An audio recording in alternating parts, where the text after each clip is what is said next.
Carsten Müller is a famous author because of his endgame books. He is really the endgame expert. Everyone goes to ask questions, and we also have seen Magnus Carlsen reading Carsten Müller books.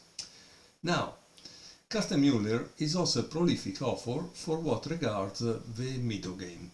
He has this great idea. He says, okay, you can learn the first 10 moves, 40 moves of every opening. But then, what do you do? What do you actually do in the middle game, right? So he had this great idea of having books that treat only the middle game.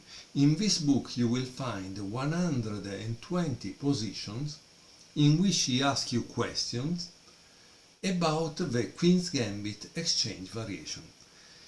Now, this Queen's Gambit exchange variation can become obviously a minority attack, an attack on the king side, all the typical attacks that we have depending on the pawn structure. And they are treated here. So what happens is, let's say that you like to play 1d4, and maybe you will fall into one of these middle game positions in relation to the pawn structure. In fact, here you can see that in the beginning he shows the pawn structures that is actually teaching about. Okay, the pawn structures are just pawn structures without the pieces. And so from this book you will learn everything about these pawn structures that can happen also in other openings, and so you want to know them. Because if you know them, you know what to do in the middle game with eyes closed, while your opponent will not. Notice that sometimes an opening transposes into another opening, okay? And so that transposition can really leave your opponent puzzled, okay? While you will not be puzzled if you study a book like this, because you will know everything about the middle game. And so it will be natural for you to pass from the opening that you have memorized and you play like a grandmaster to a middle game that you would play like a beginner because you don't know anything about it, but in reality, thanks to a book like this, you know. Now I will present you a few positions, if I can, from this book and show you what Müller says about it, okay? I would like to present you the 4 positions on page 44. As you can see, the publisher of this book and Carsten Müller had this great idea of putting the QR code. The QR code is really useful because you just point your phone to the QR code and it will open a page in which that game is there. So let's say that you don't have a chessboard, but you are commuting to your work and you would like to see if, for example, you are able to answer the question at position 118 that says, does the push 16 a4 here a tactical hole? Have a tactical hole? And then you think of a variation, yes, no, maybe, both, and then you point your phone and boom, you go on that game and you will get the answer. Instead, here we will put the position over the board and then see the solution. Okay, so this is the position 118. By the way, I made a mistake because it was written the following: does the push 16 e4 have a tactical hole?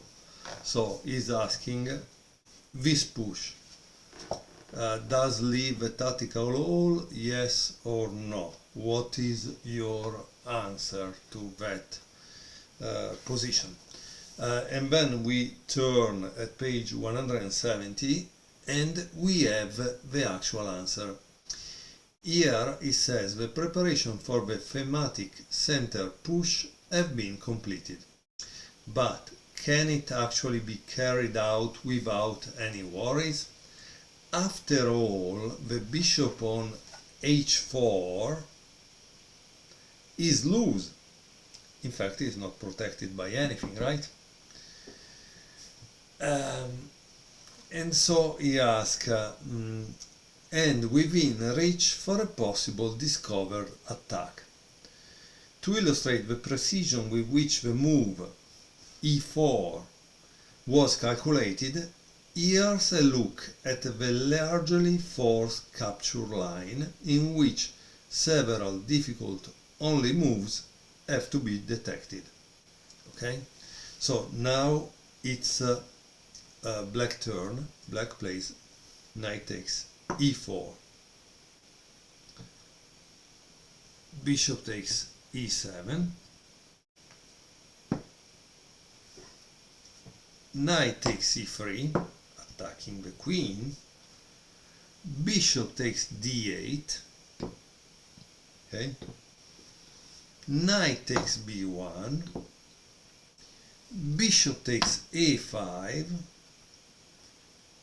b6. Now, after this move, it's a white turn, and here Carsten Müller considers three possible moves. One is rook takes b1, one is let's see, rook b4. It says no, I think it's bishop b4 the move, okay, and the other is bishop takes b6, okay. So these are three of the possible moves. Notice that the line bishop takes b6, it's probably the longest one, okay. So let's see here what happens. Okay, so let's see one thing. It says rook takes b1, not good because there is this move. At this point probably we need to pause and calculate. There are 2, 4, 6 pawns for white, 3, 6 for black. Practically this line didn't give any advantage, material advantage to white. Of course, there is to say that maybe this is a backfoot pawn, this is an isolated pawn. I don't know how you evaluate. Here there is no evaluation after this move, so we don't know. Okay. So let's see, instead bishop b4, c5, d takes c5, b takes c5, bishop a5, rook a8. And that's it. Who knows what it means. Let's see what it says, okay? c5, d takes c5, b takes c5, okay, bishop a5, rook e8. Here the evaluation is black is better. So why black is better? Because probably if this leaves here, the knight escapes. If a knight escape is not so bad probably for black because he's attacking this. So,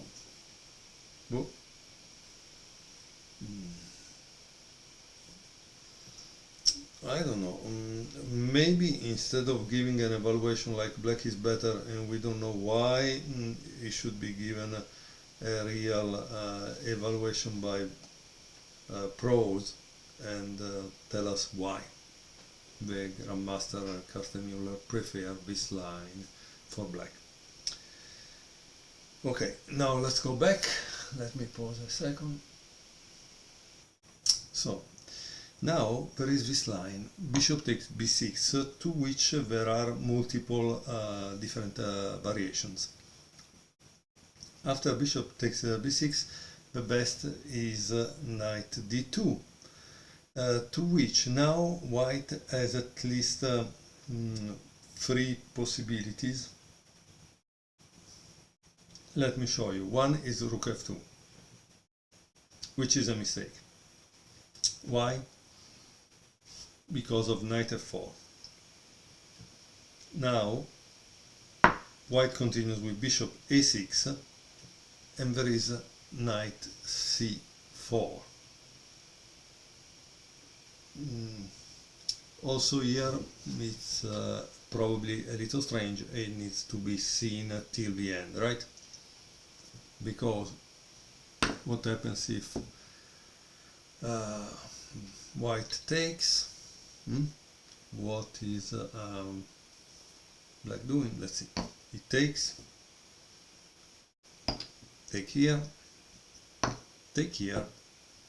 Now the problem is that there is a possible back rank checkmate here, and notice that also this fork the two rooks. Yet it's not really very bad as a situation for white to watch it as this. Obviously, you know, if you have a computer that is telling you the evaluation, the numerical evaluation, okay, great. But as a human being, do you really know and say, oh wow, black is winning when you see this? I don't know. I honestly don't know, but this is what is written in the book. That practically after that rook f2 and knight f4, practically black has a decisive advantage. And again, I don't know why, and I maybe need to see it with a computer. So let's return back to the position, okay? So I took a tablet to see a little why the evaluation is so negative in relation to the variation bishop takes b6, knight d2, rook f2, that the engine, in this case stockfish 14, consider a blunder because the evaluation goes to -3 from a positive evaluation for white. So I don't know, okay, let's see. I'm a human, I tell you the truth, I don't know why. But let's see. Bishop a6, knight c4 that we just saw, okay? We just saw. The difference here is that at this point the engine says this is the must play move, not this that I played in the previous line. So what happens if you play this? The situation goes even worse. And the reason is the following, sorry, because I didn't play knight f4. So it was bishop takes b6, knight d2, he played rook f2, knight f4, bishop a6, knight c4, okay? After bishop takes c8, bishop takes c8, he says, and here there is rook d1.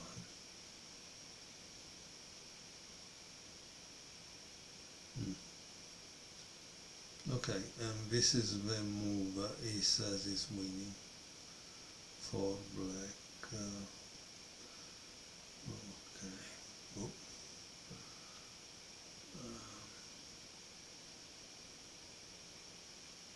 Okay, so this is the reason why this line is like this. Let me return back and check the other lines. Okay, so we are in this position. The point was bishop takes b6, knight d2. Here white must not play this.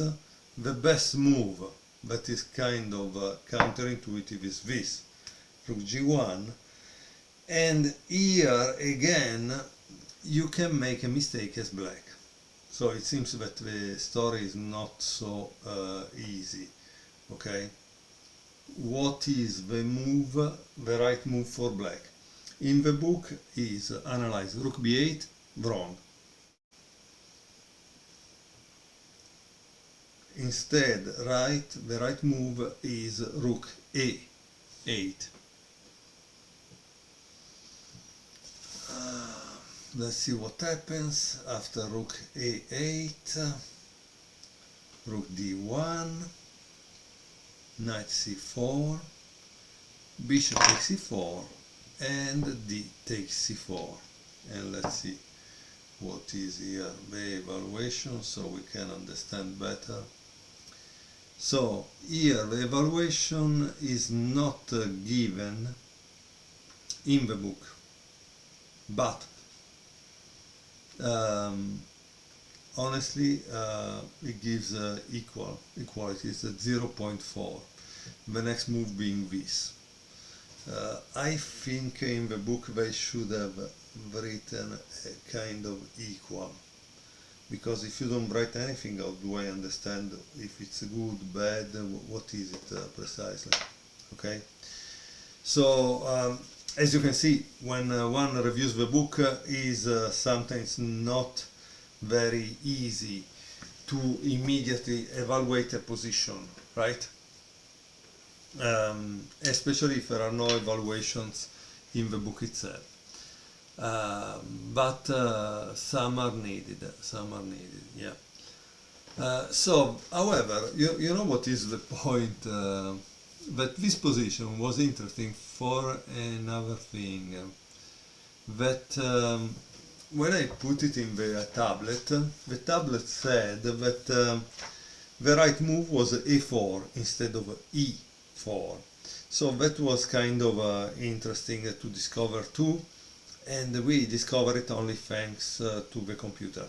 Now let me put the last move so at least you know how the game went. Okay, so we are here. Let's see what happened. It says, in the game, black made the things unnecessarily difficult for himself, because he played d takes e4 instead of knight takes e4. Okay, so let's see what was the position before d takes e4. So this was the position of diagram 118, and here after e4 black played d takes e4. That is not good. After f takes e4, white's positional advantage is difficult to neutralize to this, and black tried knight g4, and now knight takes e4 would lead to defeat, and there is a line analyzed by the author. And let's see what happened. Bishop takes e7, queen takes e7, h3, queen h4, king g1, and knight h6. This puts black behind for good, and the sacrifice knight e3 wasn't good either, okay? So be careful. How did we are at move 21 at this point, and white played queen c1, and white is better. Okay, white is better. The queen moved to the king side, and black could no longer shake off the disadvantage, so that the subsequent tactical skirmishes can be ignored. So here the analysis ends. So you have an example of what this book is teaching you. That is a typical Queen's Gambit exchange variation middle games. He gives you position, he asks you questions, and then he shows you his analysis. I hope you enjoyed it. I eventually will show more positions from this game to give you a better sample to see if you are interested or not in it.